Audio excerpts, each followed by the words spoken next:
gusto saludarles y encontrarnos de nuevo. Mi nombre es Leslie Mendívil y para profundizar en el tema ciudadanía y libertad, tenemos el gusto de contar con la profesora Norma Leiva. Bienvenidas y bienvenidos a una sesión más de Aprende en Casa 2. En esta ocasión hablaremos sobre un tema muy importante, la relación entre ciudadanía y las libertades. ¿Cómo se puede ejercer libremente la ciudadanía? ¿Cómo hacerlo en una sociedad diversa y con tantos contrastes como la nuestra? ¿Cómo se puede ejercer la ciudadanía de manera libre y responsable? Al reflexionar sobre estos temas, podremos alcanzar el propósito de la sesión, comprender la responsabilidad de la ciudadanía ante las libertades. Necesitaremos su cuaderno de notas, lápiz o bolígrafo. Si tienen discapacidad visual, preparen sus hojas Ledger, su punzón y su regleta. También recuerden que es importante mantener limpia su área de trabajo, cuidar sus hábitos alimenticios y realizar actividad física periódicamente. ¿Listas y listos? Hemos visto que el derecho a la libertad es fundamental para la vida democrática. Por ello, los gobiernos generan una serie de condiciones para promover, defender y exigir el cumplimiento de este derecho. Entre las condiciones, el Estado mexicano ha creado, modificado las instituciones que dan atención y regulan los diversos aspectos de la vida pública en el país. Sin embargo, hemos visto que en ocasiones se requiere algo más que la actuación de las instituciones para garantizar las libertades. Así es, maestra. Por ello es importante reflexionar sobre la responsabilidad de las personas respecto al ejercicio de la libertad. Comencemos. Se dice que las y los ciudadanos son todos aquellos individuos que nacen y viven en una nación en particular, estableciendo vínculos al compartir un territorio, necesidades, intereses, derechos y responsabilidades. La ciudadanía democrática se fundamenta en la valoración y aprecio de la diversidad y la pluralidad. No debemos dejar pasar que uno de los derechos ciudadanos más importantes es participar en las decisiones públicas de la sociedad, elegir a nuestros representantes y ser electa o electo si nos lo proponemos. Muchos de estos aspectos se comparten desde edades tempranas, pero que se reconocen formalmente en nuestro país a los 18 años. Hoy en día es algo cotidiano ver y escuchar que las personas y grupos organizados pueden exigir respecto a sus derechos de expresión, protección, manifestación, pero a lo largo de la historia se ha observado más bien lo contrario. Así es, Leslie. Durante mucho tiempo, las libertades de las personas fueron limitadas o inexistentes. Por increíble que pueda parecerte, las y los ciudadanos como individuos con derechos no existían. Acompáñenos a ver y escuchar este video para comprender más sobre la ciudadanía. Se es ciudadano porque vives en una sociedad, tienes derechos y obligaciones y participas de manera civil para hacer valer esos derechos. La ciudadanía también representa la forma en la que vivimos, en la que nos comportamos en la sociedad, el respeto que tenemos hacia los demás, la posibilidad de comunicarnos y llegar a acuerdos en la familia, con los amigos y compañeros, el aprecio y reconocimiento a la cultura. En México, vivimos bajo un régimen democrático y la ciudadanía es una forma de vida. Pero no siempre ha sido así. Antes, la mayoría de las personas eran súbditos. Veamos. Los súbditos pertenecen a un tipo de gobierno monárquico. Los soberanos detentaban el poder y ellos eran responsables de sus propias acciones ante Dios, no ante el pueblo. Los súbditos tenían la obligación de obedecer a su gobernante y no contaban con derechos de participación. Con el paso del tiempo, surgen descontentos por el poder absoluto de los reyes y se sostiene que cuando el soberano viola la ley natural, que considera que las personas tienen derechos inherentes al ser humano, surgen en los súbditos el derecho de resistencia, es decir, de desobediencia ante los abusos del soberano. Entonces, la ley natural, que al principio tenía por destinatario solo a los soberanos, después se dirige también a los súbditos, a los que se les atribuyen derechos. Con la Revolución Francesa se consolida la idea de que la población no es súbdita de los gobernantes. que los gobernantes están para servir a la población.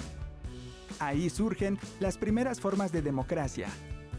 La democracia ha pasado por diferentes modelos como la democracia directa, en donde todos los hombres libres decidían colectivamente las leyes que debían seguirse. Actualmente en México, la democracia es representativa, y a través del voto se otorga el poder de las decisiones de cada persona a diversas figuras como los legisladores o gobernantes. El principio de la democracia son los derechos humanos de las personas, que son garantizados por el Estado de Derecho y tiene la democracia como forma de gobierno. La ciudadanía no se da solo por vivir en un país democrático y haber cumplido la mayoría de edad que estipula la Constitución, sino por el reconocimiento al ciudadano como sujeto de derechos en la participación política. ¡Qué interesante, maestra! Es difícil pensar en una época en que las y los individuos no tenían derecho a expresar sus ideas, a agruparse, a tener una propiedad, que se ignoraran sus necesidades o que las leyes las hicieran los monarcas sin la participación, intervención o aprobación de los pobladores o instituciones que salvaguardaran los derechos de las y los individuos y la legalidad. Es decir, no había derechos políticos ni reconocimiento de las libertades. Así es, con la idea de que las y los súbditos tienen derechos y las y los gobernantes deben servir a la población, surge la democracia moderna. También destaca que en el video se menciona que el principio de la democracia son los derechos humanos y que estos deben ser garantizados por el Estado, aunque se reconoce también que entre los derechos ciudadanos es importante el de la participación política. Debemos subrayar que las y los ciudadanos tienen otros derechos y responsabilidades. Adelante hablaremos más de ello. El 26 de agosto de 1789 fue promulgada en Francia la Declaración de los Derechos del Hombre y del Ciudadano. Esta declaración fue uno de los primeros pasos en la lucha por los derechos humanos con los que contamos en la actualidad. Maestra, ¿nos podría decir quién es una o un ciudadano y cuáles son sus derechos y obligaciones? Claro, Leslie. De acuerdo con el artículo 34 de la Constitución Política de los Estados Unidos Mexicanos, se considera ciudadana o ciudadano a todo individuo mexicano de nacimiento o por naturalización, mayor de 18 años, que tenga un modo honesto de vida. Algunos de sus derechos se mencionan en el artículo 35 como el hecho de poder votar y ser votado, asociarse individual, libre y pacíficamente para participar en asuntos políticos de nuestro país, poder ser nombrado para cualquier empleo o comisión del servicio público. Como ustedes saben, estos se refieren a los derechos políticos que son los que tienen relación con el tema que estamos desarrollando. Por otro lado, sus obligaciones se encuentran establecidas en el artículo 36 de la Constitución Política de los Estados Unidos Mexicanos, votar en elecciones y consultas populares, manifestar sus propiedades, dar a conocer profesión o trabajo del que se subsiste. Como pudimos ver en la Constitución Política de los Estados Unidos Mexicanos, se establecen los derechos y obligaciones que tienen las y los ciudadanos mexicanos desde un punto de vista jurídico.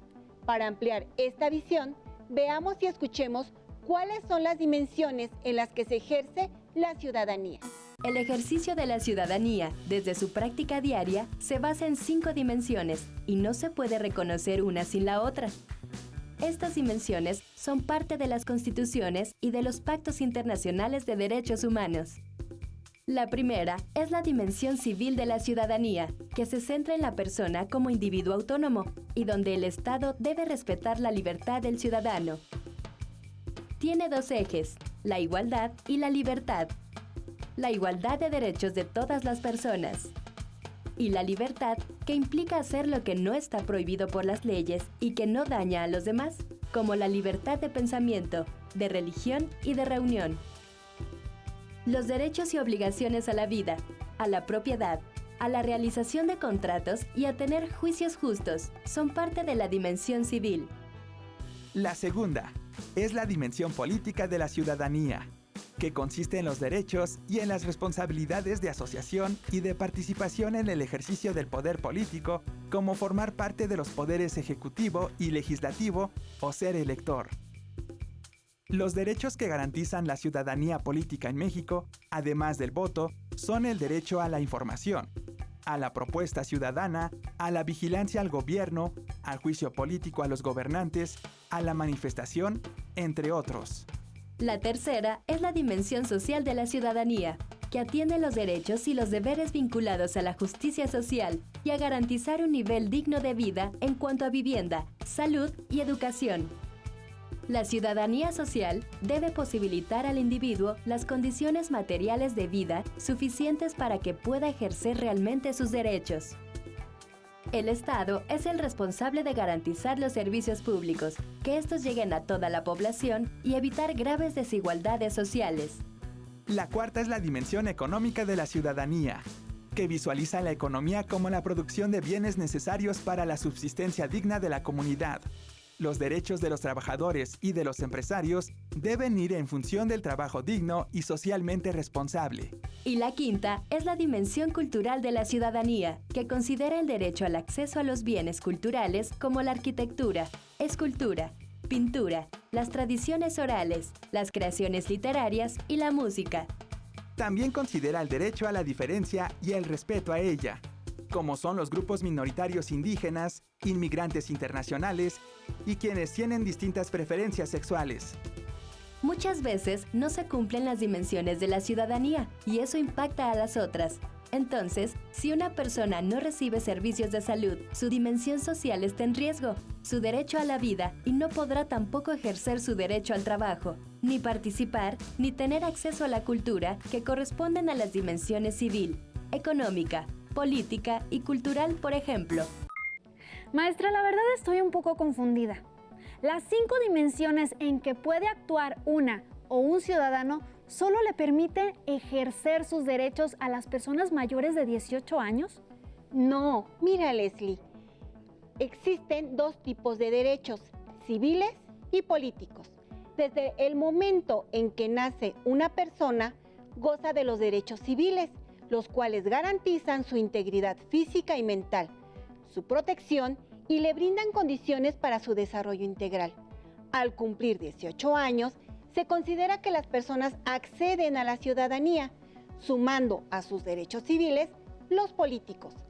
Estos le permitirán participar en las decisiones políticas de nuestro país. Entonces, se puede decir que aún cuando no tengamos 18 años, podemos participar en una sociedad democrática, actuando libremente, expresando nuestras ideas, opiniones, construyendo mejores condiciones de vida personales y sociales. ¿Cierto, maestra? Claro, cada una de las dimensiones en que se practica la ciudadanía hace referencia a diferentes valores que orientan el comportamiento y acciones de las y los individuos y el Estado, garantizando el ejercicio de derechos y obligaciones plasmados en las leyes de un gobierno democrático. Por ejemplo, en la dimensión civil, el Estado y todas y todos los individuos de la sociedad deben actuar con base en los valores de igualdad y libertad. En la dimensión política, uno de los valores más relevantes es la participación. En la dimensión social y económica, la equidad, que se relaciona directamente con la justicia social y el respeto a la dignidad. En la dimensión cultural, la inclusión y diversidad. Leslie, ¿de qué manera participas con tu familia y tu escuela en las acciones ciudadanas? Por ejemplo, cuando propuse en la escuela restaurar las bancas deterioradas para poder utilizarlas en el patio a la hora del receso, como un espacio para convivir con mis compañeras y compañeros. Cooperar de manera voluntaria en el beneficio común es parte de ejercer nuestras libertades en un ambiente democrático. Acompáñennos a ver y escuchar qué son las libertades individuales y colectivas. Es que no puede ser. Es increíble que esté pasando esto hoy en día. ¿Cómo pueden prohibir ver un partido de fútbol a las seguidoras iraníes? Sí, y según la nota les prohibieron también manifestarse. pero tienen derecho a mostrar que no están de acuerdo. Claro, y también tienen derecho a opinar y a ejercer su libertad. Pero parece que en ese país... La libertad es la facultad natural que tiene el ser humano de comportarse de una manera y de otra, o de no hacerlo, por lo que es responsable de sus actos. Así, una persona puede ejercer su derecho a la libertad, pero este termina donde empieza el derecho de la otra persona. La libertad puede ser individual o colectiva. La primera se centra en el individuo y la segunda en los grupos. Entre las libertades individuales se encuentra la libertad de pensamiento, así como la de opinión, de circulación y de religión. Y entre las libertades colectivas se encuentran la libre asociación, la libertad sindical, la de reunión pacífica y la de manifestación. Cuando elegimos o tomamos alguna decisión sobre qué hacer, cómo vestirnos, qué comer o a dónde ir, hacemos uso de nuestros derechos. También al transitar por donde queremos, ejercemos nuestro derecho al libre tránsito. Al decir lo que pensamos y manifestar nuestra opinión sobre lo que sucede en el mundo, también ejercemos nuestros derechos, en este caso, la libertad de opinión y de expresión.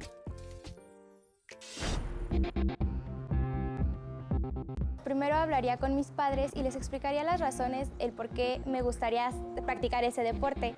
O en el caso de las artísticas, igual de por qué querría cantar, bailar o hacer cualquier tipo de esas cosas. Investigaría el motivo por qué y trataría de solucionarlo.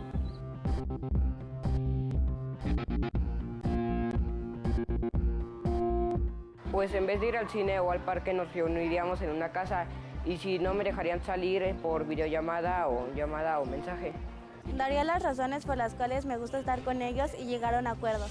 El ejercicio de un derecho no es algo simple, porque cada vez que hacemos uso de ellos, ponemos en marcha una serie de actos de libertad. Así, por ejemplo, al ejercer nuestra libertad de opinión, lo primero que hacemos es comunicar nuestra visión de las cosas o sucesos. También, previamente, realizamos un proceso de observación del objeto o hecho sobre el cual opinamos. Además, al opinar, por lo general intentamos convencer sobre la validez de nuestras ideas. Y muchas veces procuramos dar argumentos sólidos que den sustento a lo que opinamos. Todas y cada una de estas acciones son decisiones nuestras. Las realizamos por elección. Por eso constituyen una serie de actos de libertad que nos llevan a ejercer un derecho. Un brillante escritor español, Ramiro de Maeztu, aseveró que la libertad no tiene su valor en sí misma, hay que apreciarla por las cosas que con ella se consiguen. La vida cambia radicalmente cuando se pierde la libertad, como cuando no se puede transitar libremente, o se es castigado por expresar lo que se piensa, o perdemos el derecho a reunirnos con otras personas. ¿Te das cuenta, Fernanda? La libertad está presente en cada una de las cosas que hacemos, o en las que nos gustan. Sí, ahora mismo estamos ejerciendo nuestro derecho a la información, a convivir. Ejercer y respetar las libertades individuales y colectivas contribuye en la construcción de la democracia, en la medida en que estamos conscientes de las consecuencias de nuestras opiniones, propuestas y elecciones. Así es, pero también es necesario ser sensibles a nuestras necesidades y a las del grupo familiar, de amigas y amigos o de la sociedad en general, sin olvidar que nuestro objetivo principal es obtener el mayor beneficio para todas y todos, considerando a las y los menos favorecidos e incluso a aquellas personas que tienen opiniones y posturas distintas a las nuestras. La práctica de valores de las y los ciudadanos, cuando se asume con convicción, contribuye a la vida democrática del país, por lo que es el deber de todas y todos los individuos de la sociedad al ejercer sus libertades de expresión, de organización, de manifestación de nuestras ideas, actuar responsablemente con base en los valores que favorecen la organización, la convivencia social y el respeto a las leyes, lo que nos permite contribuir al desarrollo armónico de nuestra sociedad. Así es, Leslie. Algunos valores que es importante considerar en la práctica de nuestras libertades son: tolerancia. Nos permite acercarnos y aceptar a otras personas con costumbres, tradiciones y escalas de valores diferentes a las nuestras, conviviendo en un ambiente de respeto. Igualdad. Hace referencia a proporcionar o exigir las mismas condiciones para todas y todos. Su finalidad es procurar que como seres humanos gocemos de un trato y condiciones de vida similares. Equidad. Se enfatiza la importancia de dar a cada individuo lo que le corresponde, de acuerdo con sus necesidades, condiciones o méritos muy particulares. Participación. Tiene que ver con la disposición para compartir y cooperar con las y los demás, porque a pesar de la diferencia de ideas o intereses, es posible establecer metas comunes y coincidir en cosas que beneficien a todas y todos, o a la mayoría. Responsabilidad. Cuando asumimos las consecuencias de las decisiones, elecciones o actos, manifestamos plenamente nuestra libertad, cumpliendo con nuestros deberes y obligaciones. Solidaridad. Se manifiesta como un sentimiento de unidad que promueve la cohesión social al expresar nuestra voluntad y convencimiento para hacer lo que está a nuestro alcance con el fin de contribuir al logro del bienestar de una comunidad o grupo social. Debemos recordar que cada quien es responsable de lo que hace. Al participar en la toma de decisiones colectivas, también tenemos una responsabilidad colectiva.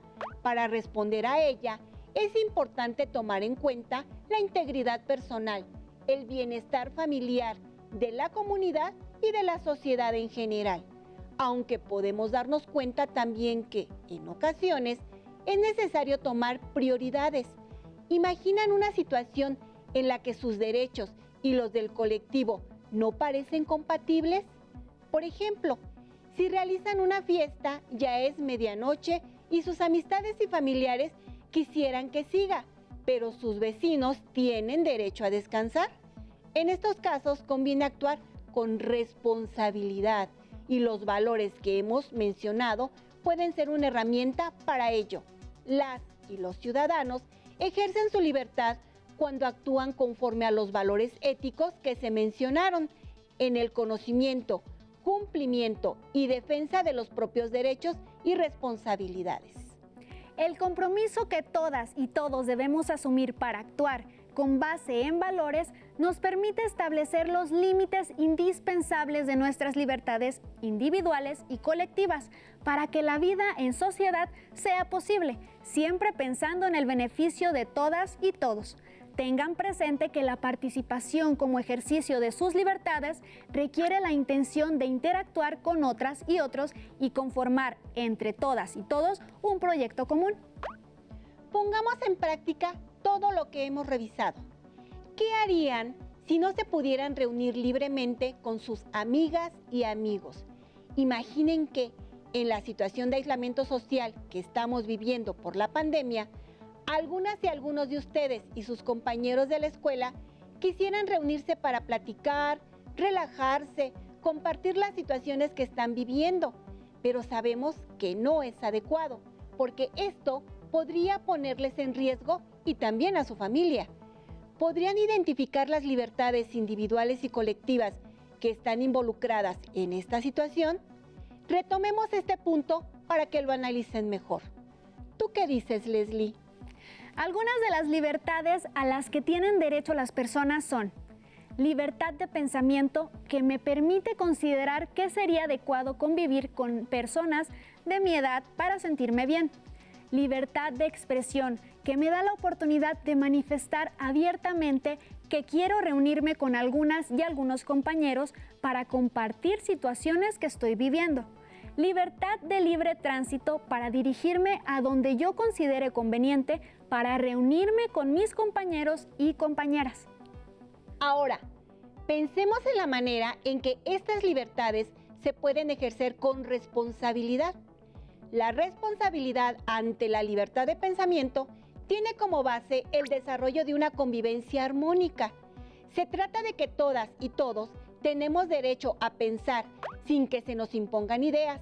Sin embargo, es importante que estos pensamientos sean apegados a la realidad. La responsabilidad de la libertad de expresión es manifestar de forma respetuosa lo que pensamos. Se trata de expresar las ideas para que sean escuchadas y valoradas. Por ello es importante expresar mensajes claros. Ofender es una forma de expresarse, pero no necesariamente la más responsable. ¿Ayuda a mejorar la convivencia? La responsabilidad de circular libremente se ve limitada por el confinamiento voluntario que todas y todos estamos llevando a cabo para salvaguardar la salud personal y de todas las personas que nos rodean. Siguiendo el ejercicio, al comprender la responsabilidad que tienen como adolescentes, ustedes podrían buscar ejercer sus libertades sin poner en riesgo su salud o la de sus familiares.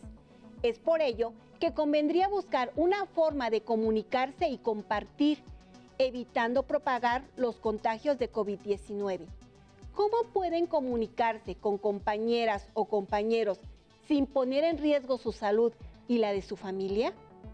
Cuando sus padres o algún adulto les piden que sean responsables, ¿a qué se refieren? ¿Por qué se los piden? Recuerden que al ejercer las libertades con responsabilidad, además de procurar el bienestar personal y colectivo, se crean condiciones para ejercer mejor los derechos.